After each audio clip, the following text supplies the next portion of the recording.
Hello বন্ধুরা, কেমন আছো? আশা করি সবাই ভালো আছো, আমিও ভালো আছি।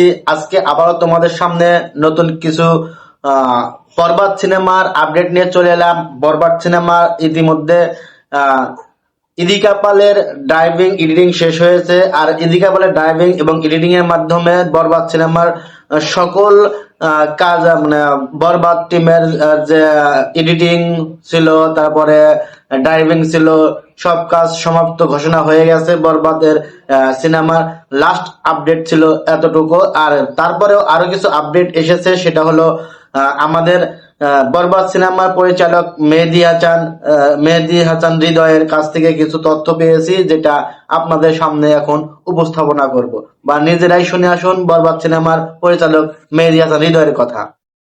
আমি সিনেমাটা মানুষ দেখুক এইটার জন্যই আমি সিনেমাটা নির্মাণ করছি। ওই জিনিসটা যদি মাথায় রাখতাম তাহলে হয়তো বা সিনেমাটা ঠিকঠাক বানাইতে পারতাম না। আমি সিনেমাটা ঠিকঠাক বানানোর চেষ্টা করছি। আমার নিজের একটা পর একটা ছবি দেওয়ার পর হাই তুলতে আসলে এই চিন্তা আমার মাথায় ছিল না, এখনো নাই। এখনো এর জন্যই আমারে সবাই বলে যে ডিরেক্টর চুপ কেন, ডিরেক্টর চুপ কেন, ডিরেক্টর চুপ কেন। এর জন্যই বলে। আমি যদি হয়তো বা অনেক বেশি ছবি টবি দিতাম অথবা অনেক বেশি করতাম তাহলে হয়তো বা নাও বলতে পারতাম, কিন্তু মেহেদী হাসান হৃদয় এটাও বলেছে যে শাকিব খানের সাথে তার কিছু একটা স্মৃতিময় ছিল এই বরবাদ সিনেমায়। সেই বরবাদ সিনেমায় মেহেদী হাসান হৃদয়ের সাথে শাকিব খানের যে স্মৃতিময় কথাগুলো হয়েছিল, সেই কথাগুলো মেহেদী হাসান হৃদয় নিজেই তুলে ধরেছে। বরবাদ টিমের পরিচালক, বরবাদ সিনেমার পরিচালক মেহেদী হাসান হৃদয় নিজেই বলেছেন যে শাকিব খানের ভাই, যে তার সাথে আমার একটা যে কথা হয়েছিল, সেটা আমি যতদিন বেঁচে থাকবো ঠিক ততদিন মনে থাকবে এই কথাগুলো, যা আহ, বরবাদ সিনেমার পরিচালক মেহেদী হাসান হৃদয় তিনি নিজেই বলেছেন। চলুন সেই আলাপনা কে ছিল সেটাও শুনে আসি।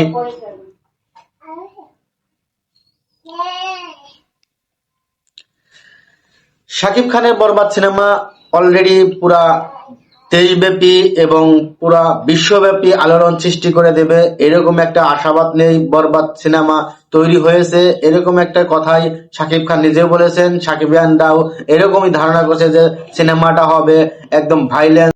তো শাকিব খানের বরবাদ সিনেমা আসলে একটি হুঙ্কার নিয়ে আসছে, এবং বরবাদ সিনেমা আসছে বরবাদ করে দেওয়ার জন্য সিনেমা প্রেমীদের। তো সবাই ভালো থাকবেন, সুস্থ থাকবেন।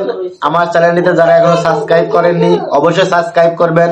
দেখা হবে বরবাদ সিনেমার দেখার সিনেমা হলে, এবং সেই অপেক্ষায় আজকে আমার ভিডিও এখানেই শেষ করছি। সবাই ভালো থাকবেন, সুস্থ থাকবেন। আল্লাহ হাফেজ।